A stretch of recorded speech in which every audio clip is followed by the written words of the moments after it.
नमः सिद्धेभ्यः, ओम नमः सिद्धेभ्यः। यदर्चा भावेन प्रमुदितमनादरे दुर्यः क्षणदासित स्वर्गी गुणगण समधा सुखनिधि लभन्ते सद्भक्त्या शिव सुख समाजं किमु तदा महावीर स्वामी,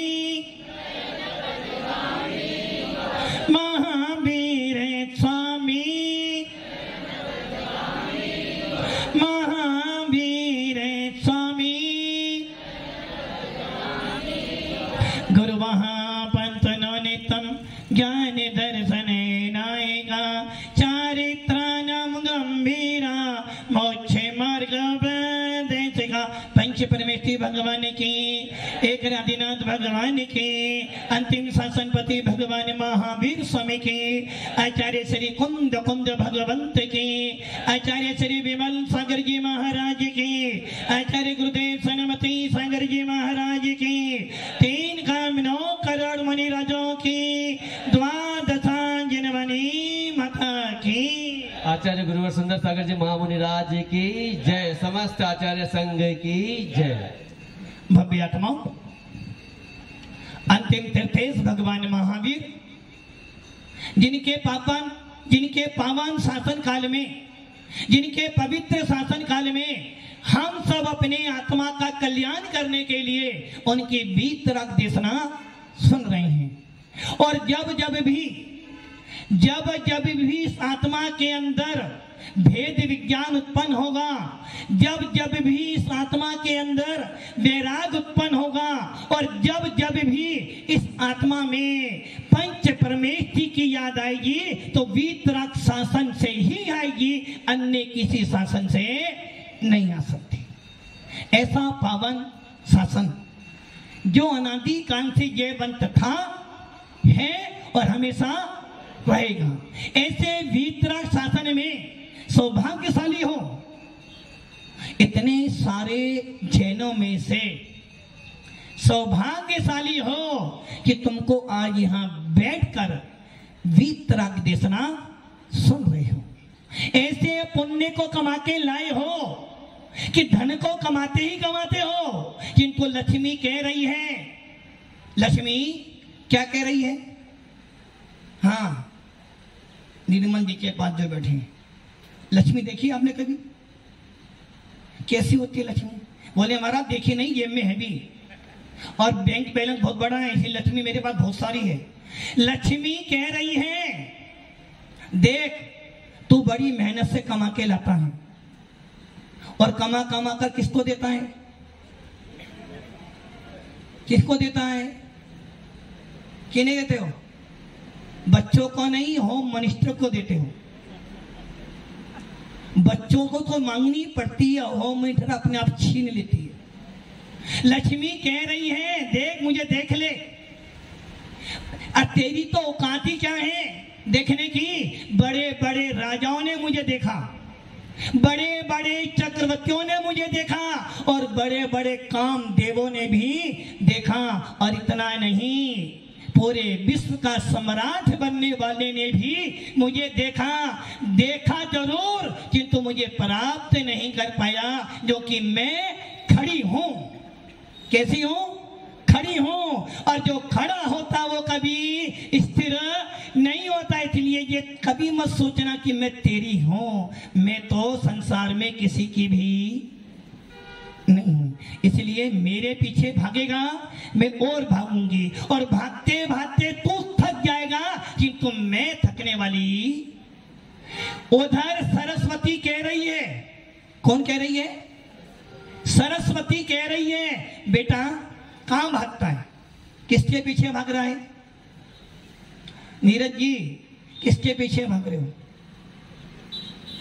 3 के पीछे, जर जोरू और जमीन।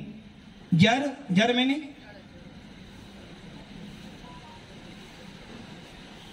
जोरू मतलब धर्मपत्नी, कर्मपत्नी नहीं हो सकती क्या? तुम धर्मपत्नी बोलो, कर्मपत्नी भी तो हो सकती है। और जमीन मैंने जमीन मतलब कि यदि जोरू को लाना है तो क्या चाहिए? क्या चाहिए?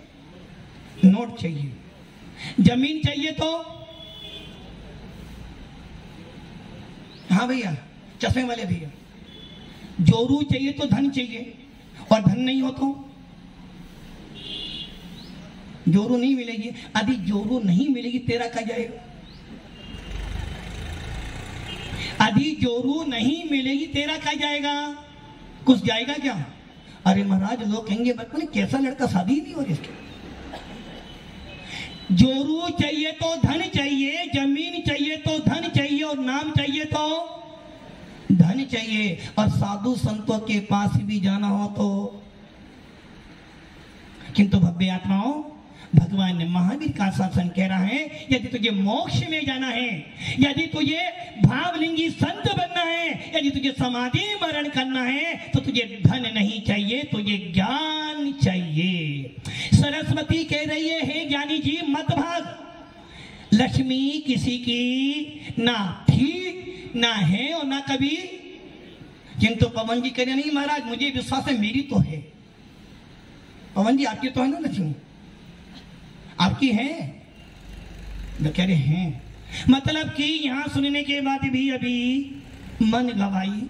सरस्वती कह रही है लक्ष्मी के पीछे कितना ही भाग ले, किसी की होने वाली नहीं। एक काम कर ले, यदि लक्ष्मी को अपनाना चाहता है, लक्ष्मी को रोकना चाहता है, तो एक काम कर ले, एक बार सरस्वती को प्राप्त कर ले, एक बार ज्ञान को प्राप्त कर ले, और यदि तुझे केवल ज्ञान की प्राप्ति हो गई तो 3 लोक की लक्ष्मी तेरे चरणों में गिरी रहेगी।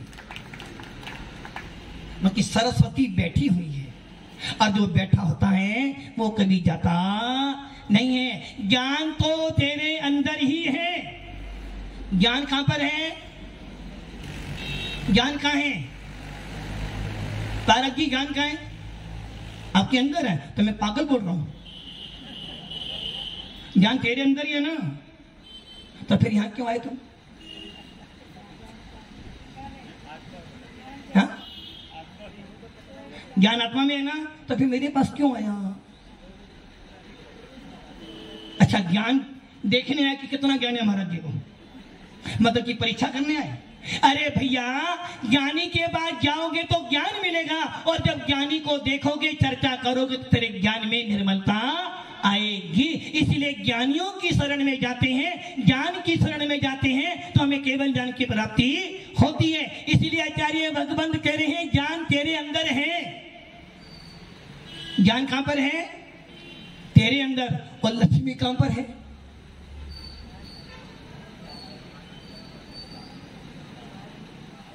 सोनलाल जी लक्ष्मी कहां पर है? लक्ष्मी कहां पर है? तिजोरी में? अरे लक्ष्मी बाहर में है, ज्ञान अंदर में है। गंगवाल जी लक्ष्मी कहां पर है? क्या करें, मेरी आवाज उनके पास तो जा रही है, उनके बाद मेरे पास, सबके पास में नहीं है। कहां पर? अरे गंगवाल जी क्या गलत बोल दे, वो कह रहे हैं हमारा लक्ष्मी सबके पास में है, किसी के पास कम, किसी के पास। अच्छा हमारे पास लक्ष्मी है? लक्ष्मी है? अरे भैया जरा खड़े तो हो जाओ भैया, तो गंगवाल जी खड़े तो हो जाओ। हमारे पास लक्ष्मी है। उस ज्ञान रूपी लक्ष्मी से कोई गाड़ी या लाड़ी मिलने वाली नहीं है। क्या दौड़ तो रही है कि तुम मालिक कौन है? मकान जी, महाराज जी, या मकान आपका ही है? बेटा पेपर किसके ना? वो तो मेरे नाम नहीं है। अरे भैया क्या लक्ष्मी किसके पास में है? जिसके पास में लक्ष्मी दिख रही हो सब यहाँ बैठे हैं, किंतु ये विचार कर लक्ष्मी भी अंदर ही है। आचार्य भगवंत कुंद स्वामी कह रहे हैं लक्ष्मी कहाँ है तेरे अंदर? 2 प्रकार की लक्ष्मी थी, एक बाह्य लक्ष्मी और एक अंतरंग लक्ष्मी। और वो अंतरंग लक्ष्मी कौन सी है? कौन सी? अनंत ज्ञान, अनंत दर्शन, अनंत सुख, अनंत वीर्य। ये लक्ष्मी किसके पास में है? ये लक्ष्मी तो हर उस आत्मा के पास में जिसके अंदर चेतनता है। ये लेना भाई, ये लक्ष्मी अपने आप आ जाएगी। अनंत भगवान, तीर्थंकर भगवान जब दीक्षा लेते हैं सब कुछ छोड़ देते हैं, मात्र निर्गंत बनते हैं और क्या करते हैं, बस एक काम करते हैं, आत्मा हूँ आत्मा हूँ आत्मा, मैं सदा जाय के स्वभाव भी आत्मा। अपने स्वभाव को जानते हैं कि मैं मात्र जानने वाला हूँ, और इसमें इतने लीन हो जाते हैं, इतने लीन हो जाते हैं कि उपसर परिसर शयन करते करते कैवल्य को प्राप्त हो जाते हैं। और जब कैवल्य को प्राप्त हो जाते हैं तो कुबेर इंद्र, निर्मल जी कुबेर कौन होता है? धनपति, मतलब आप भी तो धनपति हो, तीनों लोकों की संपत्ति का स्वामी। वो क्या करता है, जब जैसे ही किसी भव्य जीव को केवल ज्ञान की प्राप्त होती है, विशाल समोसरण लगा देता है, और उस समोसरण के अंदर तीनों लोकों की ऐसी अमूल्य वस्तु, ऐसी कोई वस्तु नहीं जो समोसरण में ना मिले। वो लक्ष्मी भी तीर्थंकर के चरण छूने के लिए बैठी है, कि तो तीर्थंकर कहते हैं भैया, जब केवल ज्ञान रूपी लक्ष्मी मिल गई, जब सरस्वती मिल गई, तो लक्ष्मी नहीं चाहिए। तुम लक्ष्मी के पीछे भागे जा रहे हो, लक्ष्मी तुमसे आगे भाग रही है, भागते रहो भागते रहो भागते रहो, अनंत काल बीत गया, किंतु एक बार भी हाथ में। और सरस्वती कह रही है भैया एक बार मुझे प्राप्त कर ले, एक बार मुझे प्राप्त कर ले। गंगवाल कह रहे महाराज आपके पास लक्ष्मी नहीं कि तो सारे धनपति तुम्हारे पीछे भागे जा रहे हैं, भागे जा रहे हैं, भागे जा रहे हैं, और आप भगाए जा रहे हो, भगाए जा रहे हो। अरे भैया क्यों भाग रहे हो? किसने बोला भागो मेरे पीछे? किसने बोला? आपको अपने पीछे भगाना सबको, तो आ जाओ, यूर वेलकम, बन जाओ महाराज, सब अपने आप भागेंगे। अरे भैया सरस्वती को प्राप्त कर ले, केवल ज्ञान की प्राप्ति कर ले, तीन लोक की संपत्ति तेरे चरणों में पड़ी रहेगी। वो चक्रवर्ती जो 6 खंड का अधिपति होता है, जिसके पास 14 रत्न 9 निधियां होती हैं, और 6 खंड में ऐसा कोई व्यक्ति नहीं जो उसकी आज्ञा ना माने, वो चक्रवर्ती भी अपने 6 खंड को छोड़कर उस तीर्थंकर महामुनि के चरणों में गिर जाता है। वो कुबेर इंद्र भी अपना खारा खजाना उस तीर्थंकर के चरणों में लुटा देता है। और तीर्थंकर कहते हैं भैया जब केवल ज्ञान की प्राप्ति हो गई है, जब ज्ञान मिल गया है, अब मुझे तेरी जरूरत नहीं। इसलिए तीर्थंकर लक्ष्मी से भी अधर हो जाते हैं। भव्य आत्माओं, सौभाग्यशाली हो तो हमारे पास लक्ष्मी मिली है। कौन सी लक्ष्मी? बाप बड़ा ना भैया, सबसे बड़ा। जिस लक्ष्मी के पीछे घर टूट जाते हैं, जिस लक्ष्मी के पीछे भाई भाई का बैरी हो जाता है, और जिस लक्ष्मी के पीछे घर एक था 10 बन जाते हैं, जब जाएगा तो नहीं, कफन में जेब होती है, कफन में एक जेब होती है, कि ऊपर तो कुछ मिलना नहीं, एसी मिलना नहीं, पंखा मिलना नहीं, मोबाइल मिलना नहीं, गाड़ी मिलनी नहीं, बेटा बेटी मिलने नहीं, पति पत्नी मिलने नहीं, और कुल मिलना नहीं, तो कुछ तो ले जाओ। अरे एक काम करो, लक्ष्मी छोड़ो, वो ले जाओ एटीएम, काम आएगा। ऊपर मशीन लगी हुई है, वो काम आएगा ऊपर। अरे भैया जानता सब है किंतु मानता। भव्य आत्माओं, आचार्य समर्थ भद्र स्वामी, विषय चल रहा है आपका सल्लेखना का। आचार्य समर्थ भद्र स्वामी नाम सुना? आचार्य समर्थ भद्र स्वामी न्याय के ज्ञाता, परीक्षा करने वाले, हर चीज को परीक्षा से कर खोलते हैं। ऐसे आचार्य समर्थ भद्र स्वामी ने लिखा है रतन करण साकाचार। नाम सुना? नाम सुना? सोनलाल जी नाम सुना? अच्छा, उसमें किसकी चर्चा करी है? सोनलाल जी, श्रावक धर्म की। और थोड़ा सोचो, फिर भी आपने उत्तर तो थोड़ा सही दिया। उस शास्त्र में आचार्य भगवंत समर्थ भद्र स्वामी, एक श्रावक कैसा होना चाहिए, एक श्रावक अपने जीवन में कैसा जीवन बिताए, एक श्रावक घर में रहता हुआ भी किस प्रकार से संलेखना कर ले, और एक श्रावक घर में रहता हुआ भी क्या बोले, अरहंत शरणम गच्छामि। क्या बोले, अरहंत शरणम।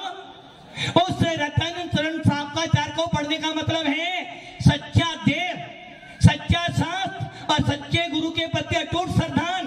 देव किसे कहते हैं, शास्त्र किसे कहते हैं और गुरु किसे कहते हैं। जीवन जी रहे हो, घर में रहते हो, घर में रहते हुए भी लोग तुम्हें भेद विज्ञानी कहें, और लोग कहीं ना कहें, तेरी आत्मा जरूर कहे कि मैं सच्चा जैनी हूं। इसलिए आचार्य समर्थ भट्ट स्वामी ने लिखा रतन करण श्रावकाचार। श्रावकों के लिए ये मत सोचना सारे नियम कानून किन के लिए हैं, किन के लिए, किन के लिए, साधुओं के लिए नहीं। तुम तो साधु के नाम बोल रहे, अध्यक्ष महोदय तो सिर्फ साधु के नाम बोलेंगे, हमारा सारे नियम आपके ही हैं। अरे भैया, मोक्ष मार्ग कभी एक व्यक्ति से नहीं होता, गाड़ी के दो पहिए होते हैं और गृहस्थी के भी दो पहिए होते हैं। कौन से दो पहिए होते हैं दादा के दो पहिए कौन से, स्त्री और पुरुष नहीं, पति और पत्नी। यदि पत्नी अच्छी नहीं हो तो फिर वो कर्म पत्नी बन जाती, और पति अच्छा नहीं हो तो धर्म करना चाहती तो है वो, किंतु पतिदेव मानते ही नहीं है। इसलिए गृहस्थी की गाड़ी चलाने के लिए दोनों का अनुकूल होना चाहिए। वैसे ही मोक्ष मार्ग के दो ही पहिए हैं, एक श्रावक धर्म और एक मुनि धर्म। चौधरी जी लेट हो गए, क्या कर रहे थे, टहलने गए थे, अब बताओ। अरे भैया, टहलने गए थे, घास पर भी चले, चले ना, पैदल भी चले, जीवों को भी मारा, प्रवचन सुनने आते तो टहल भी जाते और पुण्य भी कमा लेते। मोक्ष मार्ग के दो पहिए, श्रावक और एक मुनि। अब ये बताओ सबसे पहला पहिया कौन सा है चौधरी जी, सबसे पहला पहिया कौन सा है? एक धर्म श्रावक धर्म है, एक धर्म मुनि धर्म है। मोक्ष मार्ग के दो पहिए, एक श्रावक धर्म और एक मुनि धर्म। सबसे पहला कौन सा धर्म है चौधरी जी? इधर उधर मत देखो, ये विचार करो, सामने थाली आई हुई है, गुलाब जामुन भी है और बर्फी भी है। सबसे पहले क्या खाओगे? गुलाब जामुन ही खाओगे। तो अब ये बताओ, एक तरफ श्रावक धर्म और एक तरफ मुनि धर्म है, सबसे पहला धर्म कौन सा है? देख लो कितने समझदार व्यक्तियों के लिए महाराज तुम्हारा धर्म पहला, हमारा धर्म तो बाद में है, क्योंकि हमें मुनि बनना नहीं। अरे भैया, ये बात सत्य है, पहला धर्म तो मुनि धर्म ही है, जो कि मुनि धर्म ही जैन शासन का प्राण है। मुनि है तो वीतराग शासन है, मुनि है तो जिन शासन जयवंत है। और मुनि निकाल दो, क्या निकाल दो? मुनियों को निकाल दो। अंदर जी क्या कर रहे, क्या कह रहे? तो अभी तो बोल रहे थे महाराज जब आप जाओगे तो, यदि जिन शासन में से मुनियों को निकाल दो तो नमोकार मंत्र का कोई मतलब ही नहीं है, और यदि जिन शासन में से मुनियों को हटा दो तो तेरा निर्गंत मोक्ष मार्ग ही नहीं है। और मुनियों को निकाल दोगे तो मोक्ष किसे मिलेगा? क्योंकि मोक्ष का अधिकारी तो मात्र निर्गंत मुनि ही होता है। इसलिए तेरे शासन का सबसे बड़ा स्तंभ यदि कोई है तो वो कौन है? मुनि धर्म। और हर आत्मा का अंदर, हर श्रावक में जो जो आत्मा लेकर पैदा हुआ है, हर आत्मा के अंदर मुनि बनने की क्या क्या बोल रहे शक्ति है। तो 25 तो मालूम पड़ जाएगा, 25 आ रही हर आत्मा के अंदर मुनि बनने की। अच्छा, आपके अंदर मुनि बनने की सामर्थ्य है? आपके अंदर मुनि बनने की सामर्थ्य है? कह रहे महाराज नहीं है। अरे भैया है, तो कि तू आत्मा है। सोनलाल जी पहले मना कर रहे थे, हम हाँ कर रहे हैं, मतलब देखा देखी हाँ ना कर रहे हैं। अरे भैया, हमारा जैन शासन पर्याय को नहीं जिनता, द्रव्य को जिनता है। तेरे अंदर आत्मा है और आत्मा कभी स्त्री पुरुष नपुंसक नहीं होती। आत्मा तो आत्मा है। अप्पा सो परमप्पा, अप्पा सो परमप्पा। हर आत्मा के अंदर, बोले वो नारकी हो, तिर्यक हो, मनुष्य हो, देव हो, एक इंद्री को ना हो, हर आत्मा के अंदर भगवान बनने की क्षमता है। केसर वाले दादा की क्या क्षमता है? भगवान बनने की, मुनि बनने की क्षमता तो है। तो क्षमता तो है, पर क्या? जैन तो हूं, पर डाउट हो रहा है जैन होने में। आत्मा में शक्ति है ना भगवान बनने की, मुनि महाराज बनने की, फिर आपत्ति क्या है? आपत्ति क्या है? नीरज हाँ कर तो बनू, सही है ना? नीरज ना कर नहीं रहा और हाँ करेगा नहीं। यदि हाँ कर देगा तो लोग, कैसा पागल बेटा, बाप को घोड़ा में निकाल दिया, अकल नहीं है इसको, ये बोलते हो ना। अरे घर में, अरे बाप को इसलिए मुनि बना दिया, कल सेवा करनी पड़ेगी तो क्या कहेंगे? सेवा करनी पड़ेगी इसलिए महाराज को दे दो, हमारी छुट्टी। अरे भैया ऐसी सोच मत लगाओ, ऐसी गंदी सोच मत सोचो। यदि कोई बेटा अपने बाप को मुनि बनाने की प्रेरणा देता, समझे ना कि एक बेटा अपने बाप को मोक्ष मार्ग पे लगा रहा है, और जो मोक्ष मार्ग पे लगाता है उसे ही संवेदिष्टि कहा जाता है। आप क्या करते हो? गंगवान जी आपका बेटा है, गंगवान जी बेटा है, कितने बेटे हैं और बेटी? शादी कर दी, बेटा बाकी है, खड़े तो हो जाओ जरा, बेटा हमें दे दो। क्या कह रहे? उसका पुण्य तो है ही ना, जब तो जैन बना। तुम्हारे यहां पैदा हुआ पुण्य तो है ना। क्या करे? नहीं, शादी करने के लिए तो बार बेटा शादी कर ले, बेटा शादी कर ले, बेटा शादी कर ले। स्कूल भेजने के लिए बार बार प्रेरित करते हो, खाने के लिए प्रेरित करते हो, बाहर घूमने के लिए प्रेरित करते हो, अच्छे कपड़े पहनना, सब देखेंगे, प्रेरणा देते हो ना। कभी आज तक आपने अपने बच्चों को मुनि महाराज बनने की प्रेरणा दी? आज तक आपने अपने बच्चों को माता जी बनने की प्रेरणा दी? नहीं दी। क्या प्रेरणा? बेटा अच्छा धन कमा, और अधिक कमा लेगी ना तो अच्छा लड़का। क्या उपदेश दिया आपने? विषय कसायों का। क्या उपदेश दिया? विषय कसायों का उपदेश दिया। जबकि हर आत्मा के अंदर भगवान बनने की योग्यता है, हर आत्मा के अंदर भगवान आत्मा का अंश है, फिर भी हमने क्या करा? उपदेश कौन सा दिया? विषय कसायों का उपदेश दिया। अब यदि बेटा कहते पापा जाओ, पापा राजी भी हो जाएं, तो समाज के लोग देख लिया खर्चे से बच गया।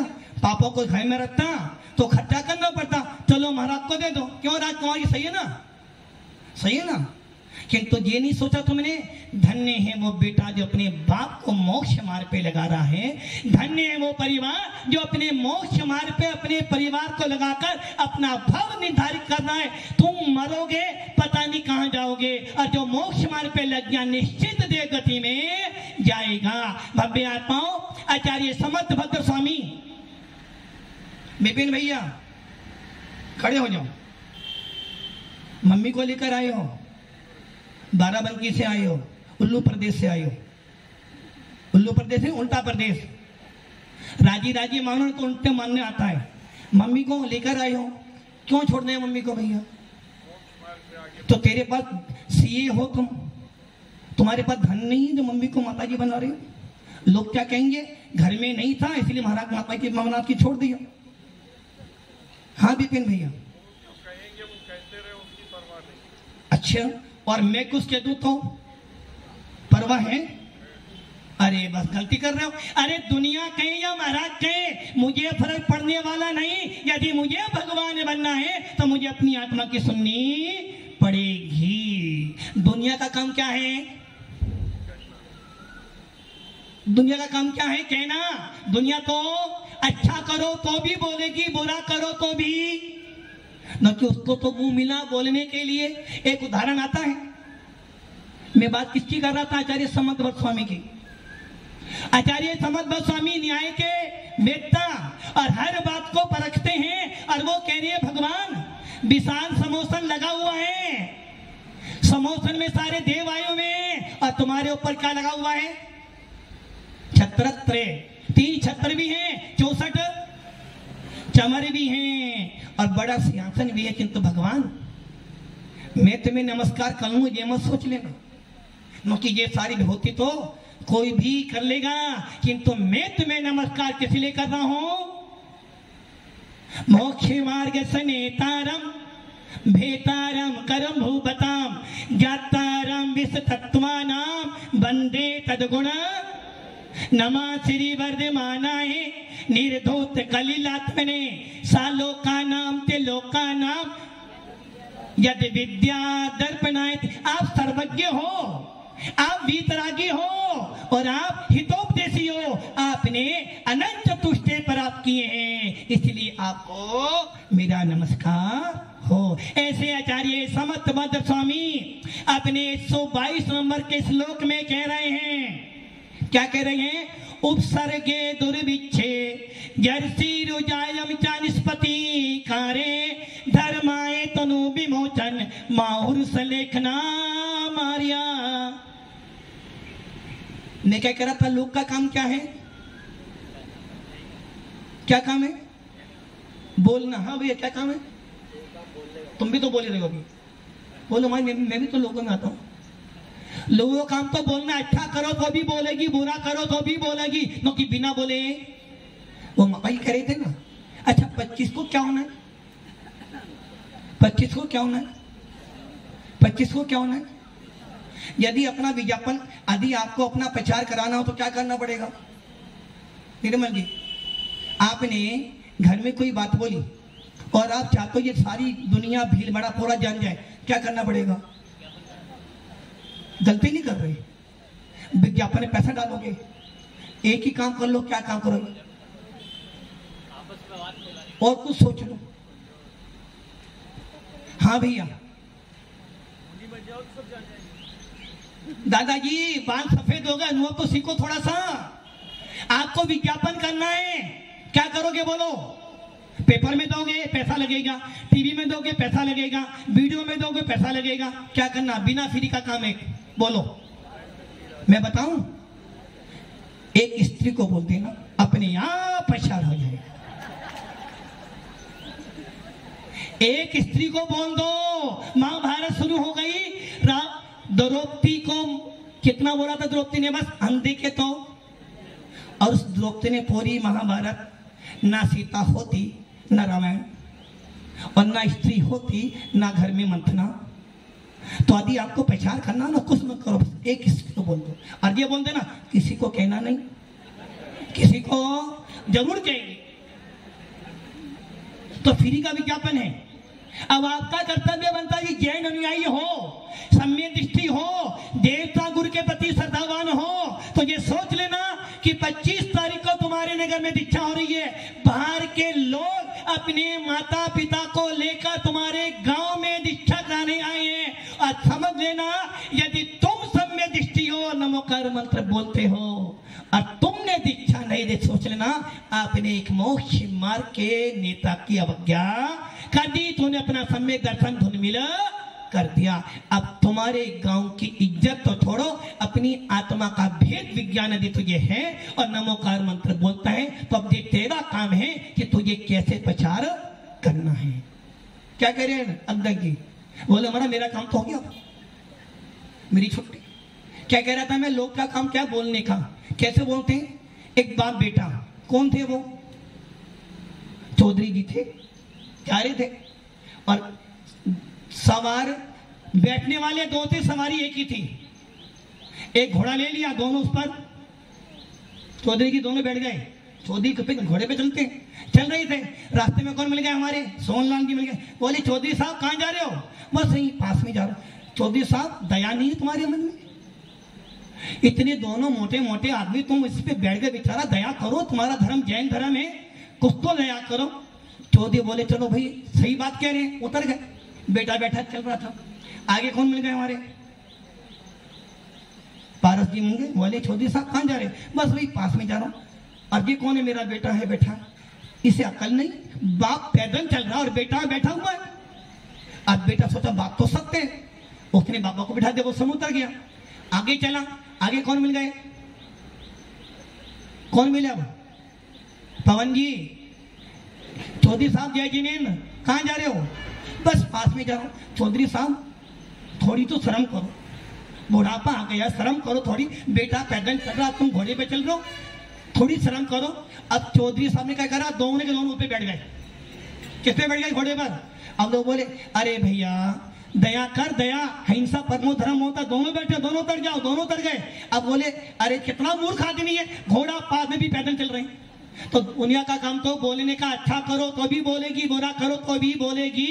और उनके बोलने से डर जाओगे तो कभी धर्म नहीं कर पाओगे।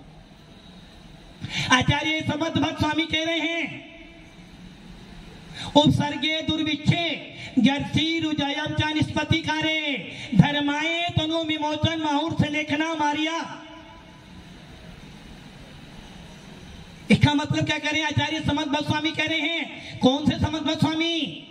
जिनको भस्म व्याधि हुई। क्या हुआ था? भस्म व्याधि मतलब जितना खाते थे, कितना खाते थे? यदि कोई मुनि तुम्हारे घर पर राजा निर्मल जी, कितना खिलाओगे?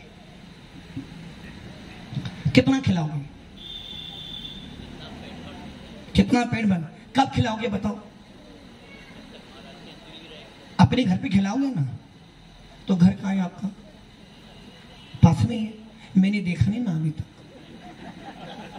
गंगवाल जी घर कहाँ पर है आपका? पास में ही है। खाना बना आपके यहाँ? चौका लगाए? चौका लगाए? क्या करें? पहले छोड़ो कल की बातें, कल की बात पुरानी, नए दौर में लिखेंगे मिलकर नहीं कहानी। गंगवान जी चौका लगा आपका? चौका नहीं है तो होटल में खाने लाओगे क्या? चौका तो लगाए महाराज, किंतु आपके लिए। चौका तो है किंतु आपके लिए।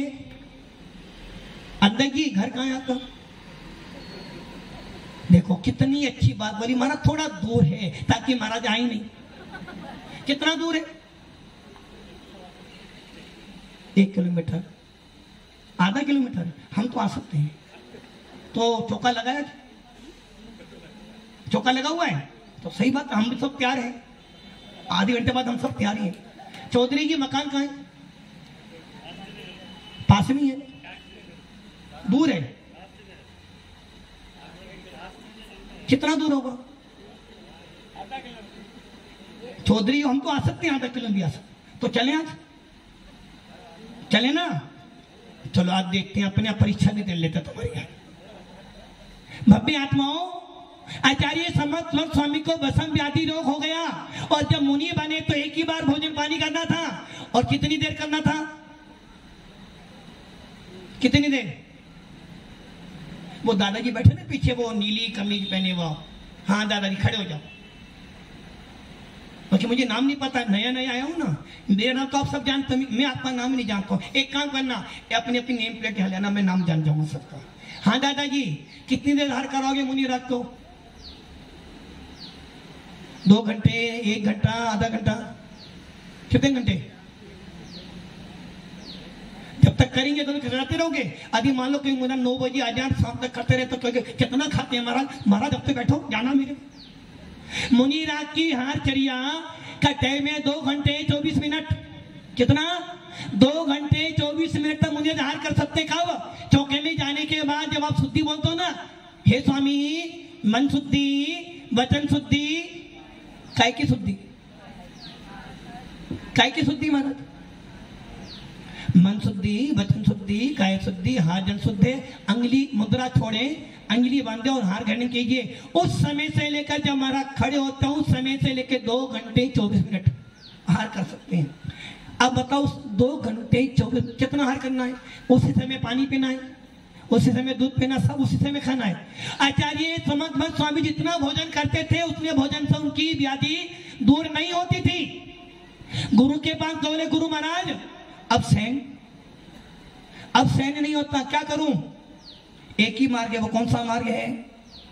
दिन रात मेरे स्वामी, हे भगवंत अब समाधि दे दो, अब मैं ज्यादा जीना नहीं चाहता हूं।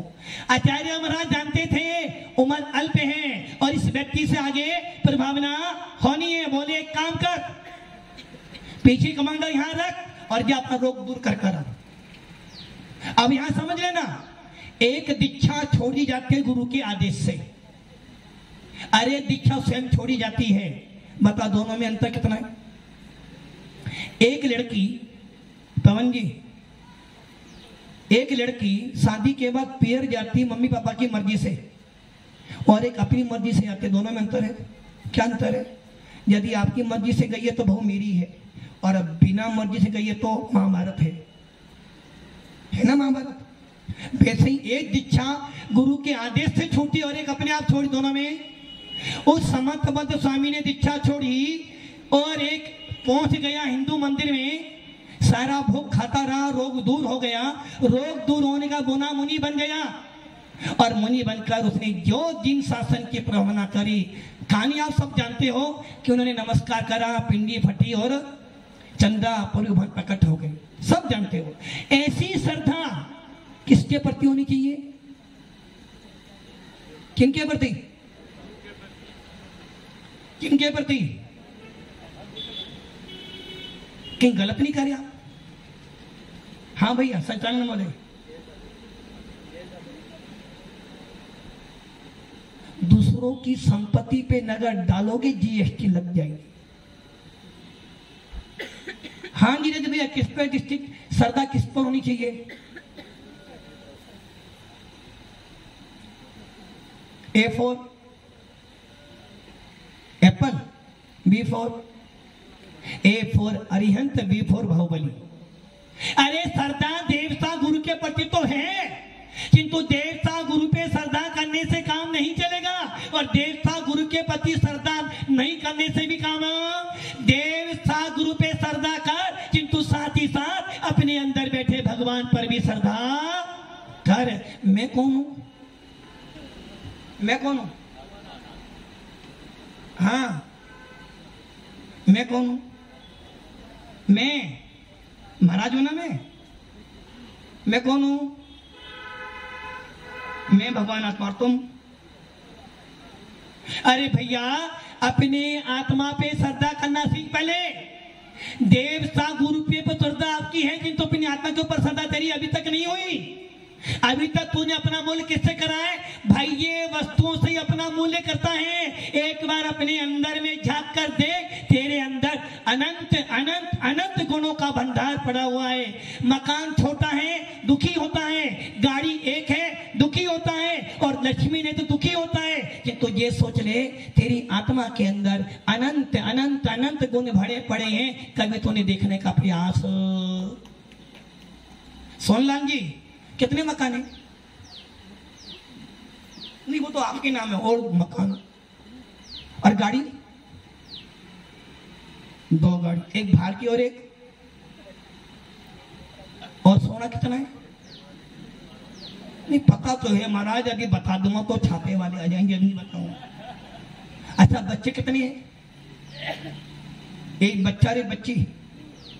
2। और मैडम कितनी है? अच्छा आप कितने हो? अब आप सोचो, आपने पूरा बायोडाटा बता दिया, इसमें से आपका कितना है? फिर भी कह रहे मेरे 2 बच्चे हैं। तुम्हारे बच्चे कहां से आ गए भैया? तेरा तो कुछ भी नहीं था, इस धरा का इस धरा पे सब धरा रह जाएगा। मेरा तो कुछ भी नहीं, किंतु मेरी आत्मा के अंदर अनंत अनंत गुण हैं। जैसे गुण भगवान के अंदर है, वो सारे गुण मेरे अंदर भी हैं। इसलिए आचार्य समर्थ भक्त स्वामी कह रहे हैं, सबसे पहले श्रद्धा किस पे कर? देव सा गुरु के प्रति श्रद्धा तेरी है, एक बार किस पे श्रद्धा कर? किस पर? कभी सोचते हो? बहू ने ऐसा करा, बेटे ने ऐसा करा, वो ऐसा करते। बेटा बहू को कह देना मेरी सुन ले, नहीं तो फिर मैं बता दूंगी मैं कौन हूं। अरे भैया क्यों कसाई भाव करता है? कसाईयों में धर्म नहीं है। कोई तेरी सुने ना सुने कोई फर्क पड़ने वाला नहीं। दादाजी क्या करे, वो नीरज तुम्हारी सुनता नहीं, डांटते रहते हो। कोई तुम्हारी सुने ना सुने, तू अपनी सुन ले। एक बार अपनी आत्मा की सुन। तेरी आत्मा बार बार कह रही है कि तू कैसा है, भगवान जैसा है। तेरे अंदर भी भगवान आत्मा विद्यमान है, और यदि तू भगवान बनना चाहता है तो एक ही रास्ता है कि सल्लेखना करना सीख जा।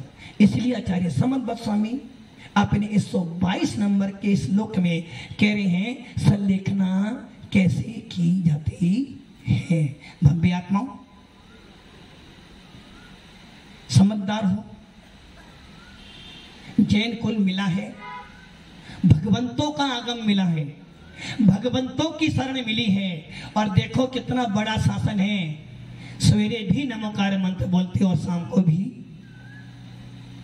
जब कहीं फंस जाते हो तो नमोकार मंत्र बोलते हो, और कहीं आनंदित होते हो तो नमोकार मंत्र बोलते हो, और मंदिर जाते हो तो नमोकार मंत्र बोलते हो, और दुकान खोलते हो तो भी, और जब मंगल करते हो तो भी नमोकार मंत्र। खाना खाते हो तो नमोकार मंत्र बोलते हो, और खाना छोड़ते हो तो नमोकार मंत्र। मल मूत्र का क्षेपण करते हो तो भी नमोकार मंत्र बोलते हो, और कोई अस्पताल में चला जाए तो भी नमोकार मंत्र। ऐसा महामंत्र आपको मिला है, ऐसे पंच प्रविष्टियों का समागम मिला है। ऐसे मोक्ष मार्ग पे चलकर एक बार अपने अंदर की आत्मा को देखने का प्रयास करो, ताकि इस अंदर की आत्मा में भगवान दिख जाए और तेरा मोक्ष मार्ग प्रशस्त हो जाए। ओम नमः। बोले पूज्य गुरुवर आचार्य 108 सुंदर सागर जी महामुनि राज की जय। समस्त